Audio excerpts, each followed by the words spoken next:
λαού μας. Στον περίφημο στίχο του «Μη γάρες έχω άλλο στο νου μου, πάρεξε ελευθερία και γλώσσα», κρύβεται το βαθύτερο νόημα του αγώνα μας. Ελευθερία και γλώσσα, τα θεμέλια του έθνους μας, είναι οι αξίες που οφείλουμε να διαφυλάξουμε. Ο ρόλος του συλλόγου μας είναι να μεταλαμπαδεύσει τη γλώσσα, την παράδοση, τις αξίες που στήριξαν το έθνος μας στους αιώνες. Όπως είπε και ο Αδαμάντιος Κοραής, «Μονάχα το Ευαγγέλιο μπορεί να σώσει την Ελλάδα». Αυτή η ρίση δεν είναι μόνο θρησκευτική αλήθεια, αλλά και μια βαθιά εθνική επιταγή.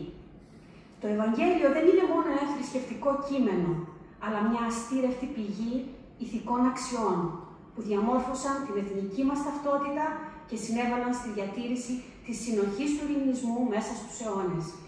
Μέσα από αυτό, το έθνος άντλησε δύναμη, στις πιο σκοτεινές στιγμές του διατήρησε τη γλώσσα, τα ιδανικά και την πολιτιστική του κληρονομιά.